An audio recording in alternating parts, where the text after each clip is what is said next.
मैं GP sir class 12 solid state का part 6 आज मैं आपको बताने चल रहा हूँ।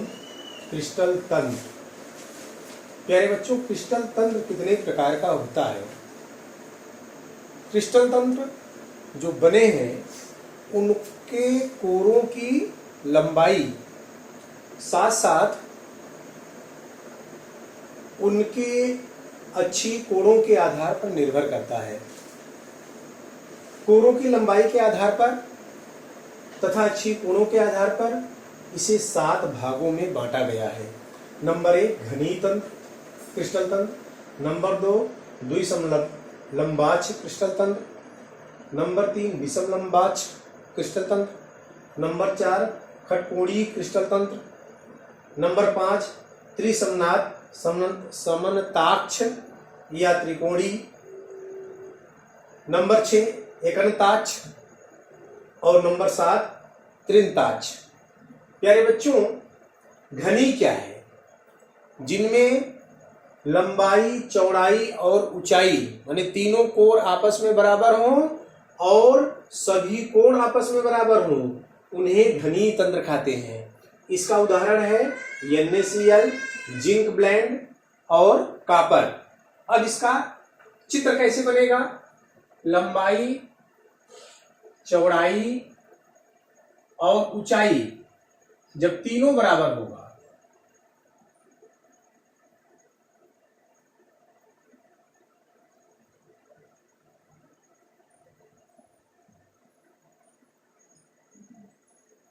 ये देखें, ये है घनी तंत्र। एक घन के आकार में है। इसमें ए है, बी है, AC है, कोण ए अल्फा बीटा और गामा, अल्फा बीटा और गामा। प्रत्येक कोण 90 अंश के और प्रत्येक भुजाएं, प्रत्येक कोण आपस में बराबर हो तो इसे हम घनी तंत्र कहते हैं। नंबर 2 द्विसमलंबाक्ष। द्विसमलंबाक्ष मतलब हुआ बेटा, लंबाई और चौड़ाई बराबर हो या लंबाई और ऊंचाई बराबर हो या चौड़ाई या ऊंचाई बराबर हो, माने दो भुजाएं आपस में बराबर हो और एक भुजा बराबर न हो, परंतु प्रत्येक कोण समकोण हो, माने लंबाक्ष लंब हो, प्रत्येक कोण 90 अंश के हो, तब उसे हम कहते हैं द्विसमलंबाक्ष। अर्थात इनके उदाहरण है श्वेत tin, tin dioxide, titanium dioxide और कैल्शियम सल्फेट, ये इनके उदाहरण है। अब इनका चित्र देखें।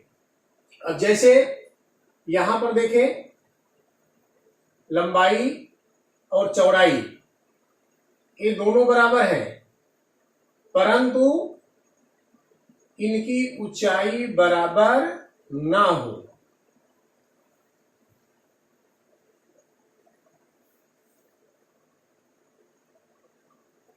ये देखिए प्यारे बच्चों, A बराबर B लेकिन C बराबर नहीं है। ये भुजा C है, ABC 3 कोण, A B तो बराबर है लेकिन C बराबर नहीं है, और इनके प्रत्येक कोण A अल्फा बीटा और गामा तीनों कोण आपस में बराबर हो तो उसे हम कहते हैं द्विसमलंबाक्ष।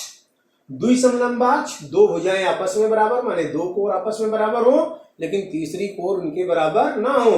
अल्फा बीटा और गामा माने तीनों कोण उनके, माने सभी कोण उनके आपस में 90 अंश के हो तो उन्हें हम कहते हैं द्विसमलंबाक्ष।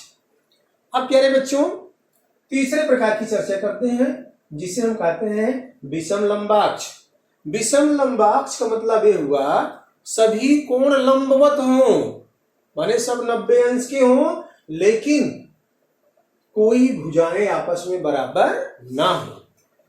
अर्थात जैसे आप CPU देखे हैं कंप्यूटर का CPU के आकार में जो आकार होता है उसे हम कहते हैं विषमलंबाक्ष। अब देखिए ये कैसे होगा, A बराबर नहीं है, A भी बराबर नहीं होगी। अब ये इससे छोटा होगा। तीनों आपस में भुजाएं बराबर नहीं है।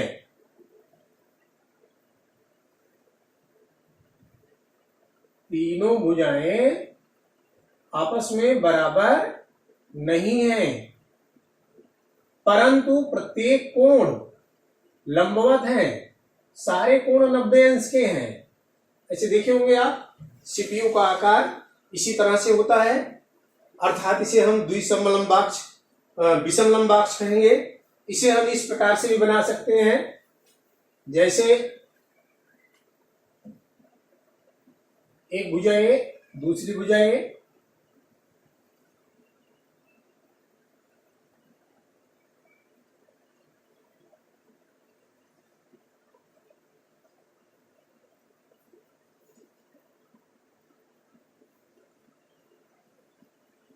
ये देखो बच्चों, जैसे कंप्यूटर का सीपीयू होता है, तीनों भुजाएं बराबर नहीं है। यहां पर ध्यान दें, ए बी और ए सी, ए बी और ए सी, भुजा कोर ए, कोर बी, कोर सी, तीनों जो है बराबर नहीं है, लेकिन इनके प्रत्येक कोण 90 डिग्री के हैं।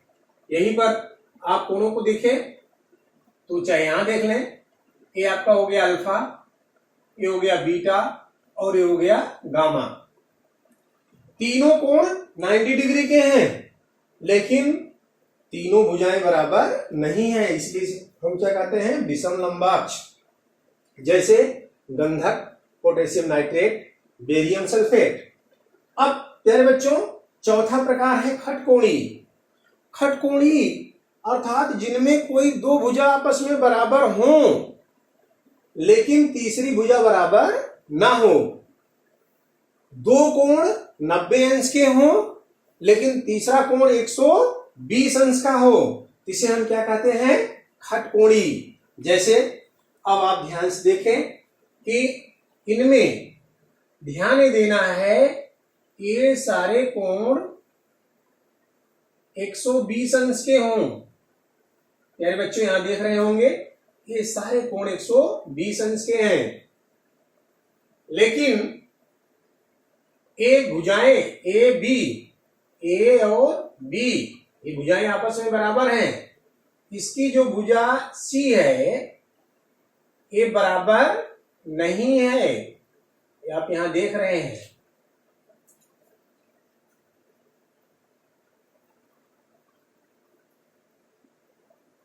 ए भुजा जो सी है, ये बराबर नहीं है।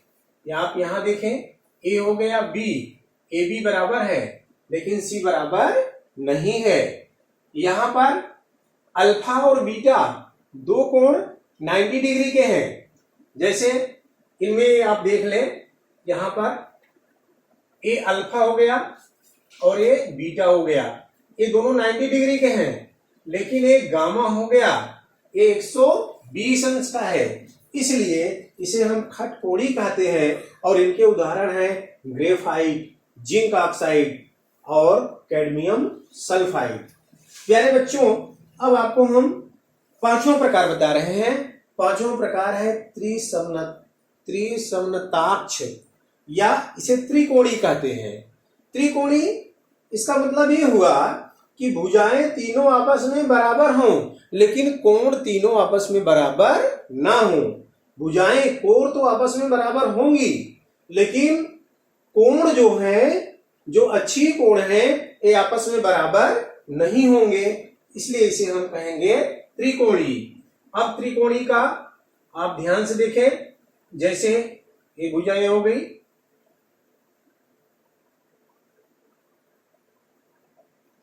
प्यारे बच्चों, यहां एक कोण दोनों बराबर नहीं है। इसके बाद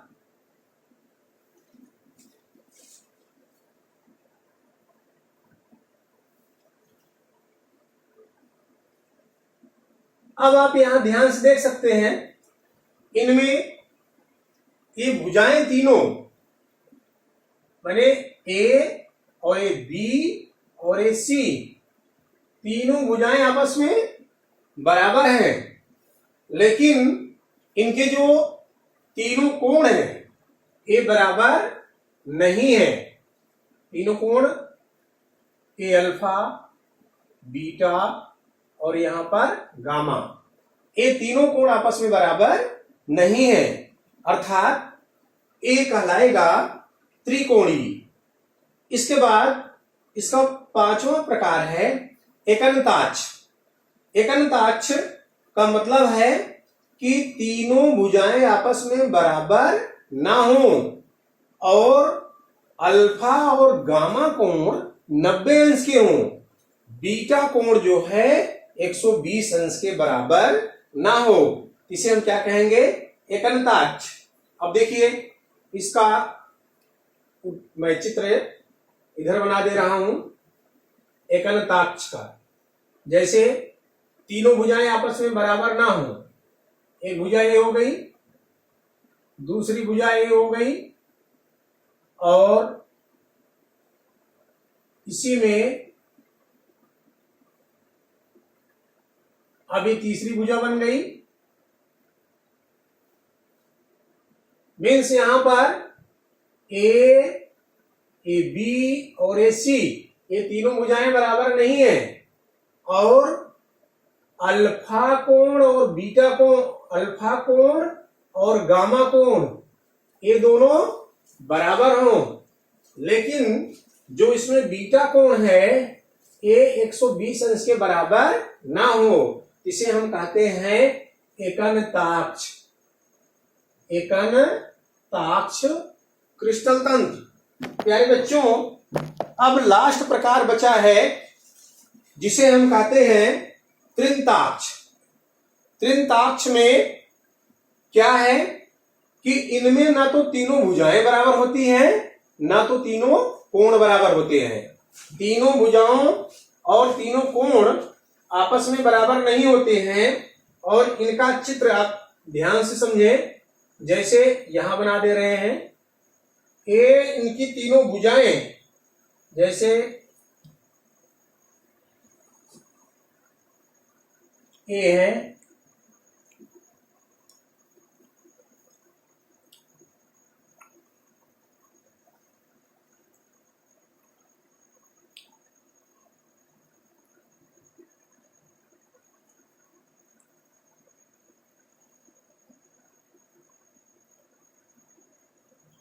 प्यारे बच्चों यहां पर भुजा ए, बी और सी ये कोण अल्फा, बीटा और ये गामा, माने तीनों भुजाएं और तीनों कोण आपस में बराबर ना हो, तो इसे हम कहते हैं त्रिंताक्ष। और इनके उदाहरण है पोटेशियम डाइक्रोमेट और नीला थोथा का नाम आप सुने होंगे, कॉपर सल्फेट इंटू पेंटाहाइड्रेट और अर्थो बोरिकम H3BO3, ये इनके उदाहरण है। प्यारे बच्चों ये बहुत इंपॉर्टेंट है, बोर्ड पेपर में इससे एक मल्टीपल चॉइस क्वेश्चन आता है। पिछले बार भी आ चुका है, इसके पिछले बार भी आ चुका है और इस बार भी आएगा। एक बार आप ये समझ लें इसमें मल्टीपल चॉइस क्वेश्चन कैसे पूछा जाता है। जैसे क्वेश्चन दे दे कि ऐसे क्रिस्टल तंत्र जिनमें अल्फा, बीटा, गामा तीनों अच्छी कोण 90 अंश के होते हैं। विकल्प दे दिया, नंबर 1 घनी, नंबर 2 समलंबाक्ष, नंबर 3 विषम लंबाक्ष। प्यारे बच्चों यहां ध्यान से समझना, अल्फा, बीटा, गामा अच्छी कोण घनी में भी 90 अंश का होता है, द्विसम लंबाक्ष में भी 90 अंश का होता है, विषम लंबाक्ष में भी 90 अंश का होता है। विकल्प हुआ घनी, द्विसम लंबाक्ष, विषम लंबाक्ष और चौथा विकल्प हुआ उपरोक्त सभी। प्यारे बच्चों इसमें सही क्या होगा? उपरोक्त सभी। इस तरह से प्रश्न जो है मल्टीपल चॉइस में बोर्ड परीक्षाओं में पूछा जाता है, इसलिए यह बहुत ही इंपॉर्टेंट है और यह इतना केवल आपको बोर्ड परीक्षा में 1 नंबर देगा। दूसरी तरह से प्रश्न पूछा जाता है इसमें कि निम्न में से द्विसम लंबाक्ष होगा। विकल्प देगा ए बराबर बी बराबर सी, ए बराबर बी बराबर नहीं सी, ए बराबर नहीं, बी बराबर नहीं, सी इनमें से कोई नहीं। प्यारे बच्चों, अभी आपने यहां देखा कि द्विसमलंबाक्ष कौन है, जिनमें ए बराबर बी बराबर नहीं सी के। इस तरह से यह topic number 6 most important for your examination, so that मेरे प्यारे बच्चे इसे बहुत अच्छे ढंग से तैयार कर लेना। अब इस वीडियो में आपको इतना ही बताएंगे, आगे हम नेक्स्ट वीडियो में आपको बताएंगे। थैंक्स।